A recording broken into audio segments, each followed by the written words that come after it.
On Xbox Live, I'm Smokebreak. This is MotoGP 19, and this will be a tuning tutorial.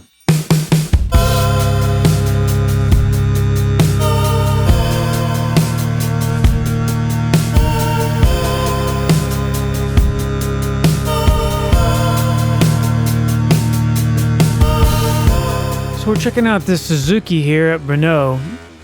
A lot of people overlook the Suzuki as not being that good of a bike, but it actually is really quite competent, especially at a track like Brno. I really think it shines here. So we've got a soft front, hard rear tire combination, and we're just kind of running some tire wear and just doing what we do in an online lobby with tire wear on. The Suzuki is a little down on acceleration compared to the Honda and the Ducati, but it's a very precise bike. Carries a lot of corner speed, it's very stable, changes direction quickly. I think there's a lot of strengths. I think if you can make the most of those strengths, it'll keep up. But it's definitely not a point and shoot bike, it's a momentum bike. You've got to use all of the track as much as you can. Carry as much speed as possible. I've been playing this series since GP2 on the original Xbox. That's quite a while ago. Those old Climax games were a lot of fun. Back in those days, it kind of seemed like there was one tune. All the fast guys wrote it. Somebody had to tell you what it was. You weren't going to just figure it out. And it was really hard. But if you could get used to it and hit your lines, you'd start going pretty quick. It didn't matter what track or what bike you were on, that was the tune. But with the milestone games, it feels a little different. It feels like you've got to have each bike dialed in on each track. You've got all these classes, you've got Moto2, Moto3. You've got all these compounds and different bikes and new tracks coming next year. So getting the bike to feel how you want it to feel is becoming important, and it changes from track to track. This game is really, really deep, and it's hard. If you've played this game, you know how hard it is. It's a lot harder than car racing. So hopefully some of these ideas can help you get your bikes feeling better. Also, thanks to Pistol Pete for putting all your tunes up. He has been one of the fastest racers the entire time I've played this series. I don't know how many number one times of his that I've seen over the years on the leaderboards.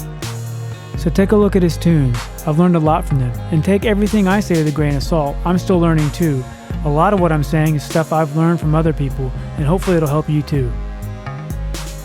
So there's a 53.4 with a hard rear tire. That's a competitive lap time in a lobby. If you could get a couple of those down before the tires dropped off, you could have a chance to win. There's a lot of ways to skin a cat, apparently. Definitely true in tuning. So we'll take a look at this setup here, and I'll try to explain why things are how they are.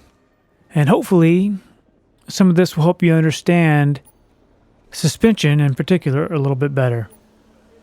Let's take a look at the preload. It's set to 2.3. Now there's a few things to think about here. 2.3 is kind of low. It's not a tall bike.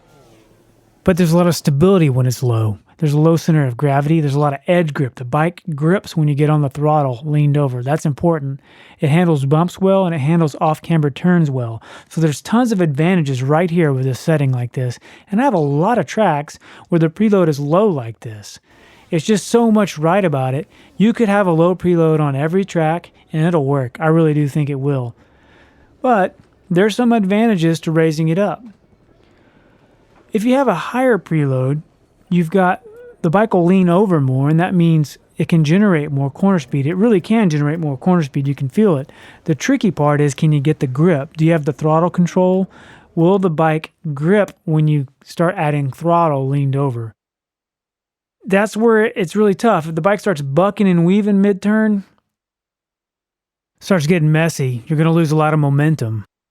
And it can really kill your lap time. So high preload is really tough. There's only a couple tracks where I really do it, and it's usually only 5.6. It's about as high as I go. So down here at 2.3 feels pretty good to me at Brno. Also, just take a little notice that the front is lower than the rear. That's just putting weight on the front. Putting weight on the front makes the bike turn more. It adds oversteer. It just makes it hold its line a little better, and it also helps, I think, with the braking. The bike just has more weight right there, and it stops a little bit better. Or at least it just kind of seems that way. I do this on just about every track with the Suzuki. I wouldn't go more than like 1 or 2 clicks difference, maybe like 2.3 or 2.4, or let's say you're at 4.5, maybe do 4.5 or 4.6. It really changes it a lot. And it also helps the ass end of the bike kick out a little bit when you get on the throttle. But it can get pretty weird feeling if you overdo it. So just, experiment with that. It might help you turn better. All right, let's take a look here at this fork rebound that's set to 9 and the shock absorber compression that's set to 7. They kind of work together to me. In my mind, I imagine this more about when you get on the throttle mid-turn. As you add throttle leaned over, how is the bike reacting right then and there? Is it holding its line?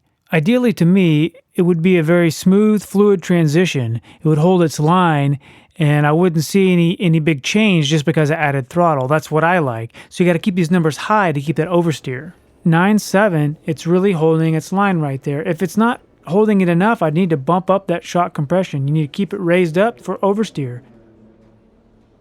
So if you lower the fork rebound and the shock compression, you'll get understeer as you add throttle. You could start running wide and open up. Now that might be a good thing. Maybe you need more grip, or that's just what you want. Maybe it's a combination or something where you need it to run wide. But just remember, setting it lower is understeer. Raising these two creates oversteer. And we're trying to create this balance where when you go from off throttle to on throttle, it doesn't upset the bike. It stays fluid, holds its line. This is a sweet spot for me at Brno on the Suzuki. This idea should translate to the other bikes as well.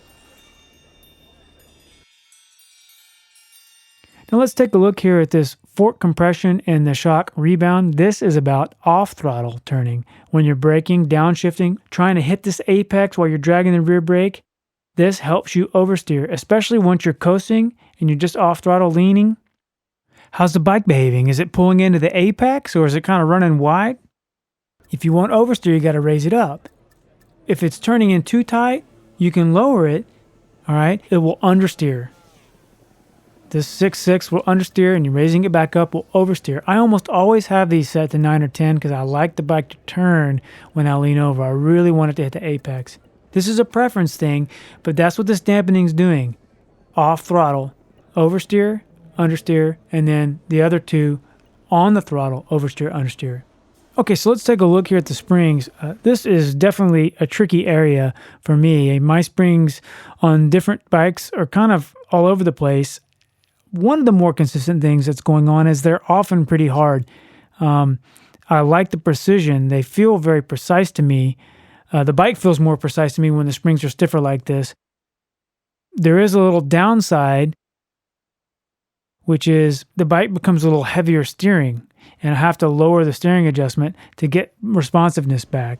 So that's one of the downsides. Now, if you start lowering the springs, I feel like, at least on some tracks, there's more grip. I can't confirm that it's always like that, and it's a little bit mysterious to me. I haven't completely ironed this out. And I also think that it's possible that you can hit the rumble strips a little bit more with the softer springs. Another thing to take into consideration is the relationship between the front and the rear. See how the front is at a higher setting than the rear? That creates understeer. Technically, they're in relationship to one another. There's more grip on the rear than there is on the front. That's understeer. That can help you with your drive. That can help you with your exits. That could help you get more grip. You do a lot of things. Now, if you swap it and you make your front softer than the rear, that's going to create oversteer, and you're getting more grip on the front in relationship to the rear. There's just a relationship one to the other. And if you do that, you could have more turning, and you're going to have more oversteer. So that's sort of what's going on there. There's a lot to play with, and there's a pretty interesting series of dynamics. Also, keep in mind that Pete usually has his set to 0-0. I have a hard time with the feel of that, but you can't argue with the times that he sets. So definitely try out 0-0, because if you can get comfortable with that, it would eliminate a whole lot of trial and error. He's proving that that works on all kinds of tracks. All right, let's talk a little bit about steering.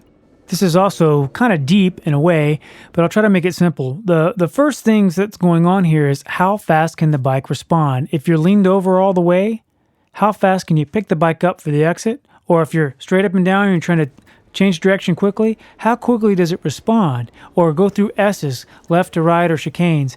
That's the overarching thing. Now, the lower you go, the more unstable. So if you're having trouble on the brakes and the bike's getting crazy, you might have this too low.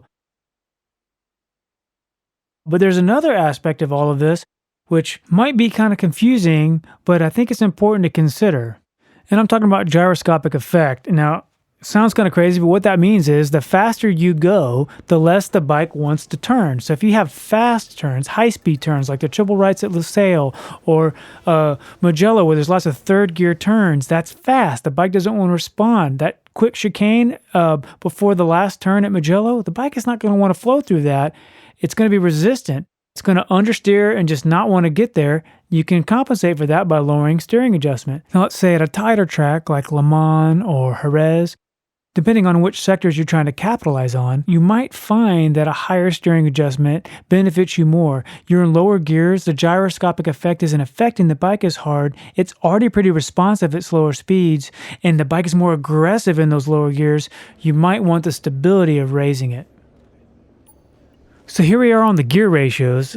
This is just what I think feels good on the Suzuki at Brno. Some of this may not translate to your bike. Key points to look at here is this final is set to 7. On most of the tracks on the Suzuki, I prefer with a final between 5 and 8. And that's about compensating for the fact that the Suzuki is just down on power compared to the Honda and the Ducati. I just need a little help with the acceleration. And see how the 5th and 6th gear is set to 10? That's the shortest we can go. So I'm really trying to get everything the Suzuki has in 5th and 6th, because that's where the bike is anemic compared to the other bikes. So that's just sort of me trying to make the Suzuki work better. Also, bear in mind that the 1st gear is set to 0. That's really for making 1st gear usable, but I don't know that that's the best setting at Brno because I don't use 1st gear at Brno.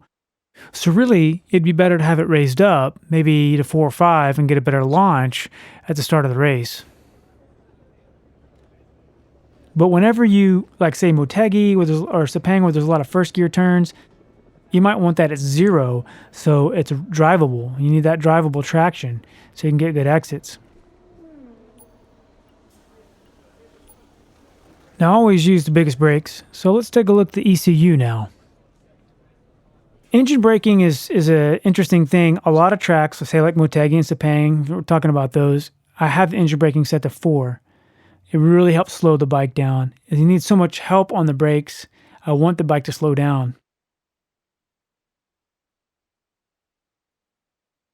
But at Brno, I don't use much engine braking, and that's because there's so much off-throttle coasting. There's so much time that you're just coasting off throttle. If you keep your engine braking up at 4 at Brno, it's going to slow down too much when you're off throttle. And to me, that's a big hindrance. It kills your momentum. So at Brno, my engine brake is set to 2. But that's one of the only tracks I do that on. Most tracks, I'm at 4. Now, traction control, I'm usually 2 or 3. It kind of just boils down to throttle control. Now, anti-wheelie can also be all over the place. Sometimes I'm even at 4, which really sucks when it's that high. The Suzuki really tends to wheelie a lot and have to do a lot of short shifting. So it can be a real challenge sometimes to keep the front wheel down. Ultimately, the least amount of traction control and anti-wheelie that you can use, the better, in my opinion. So there's some thoughts about tuning. Hopefully some of this will help you get your bike set up better.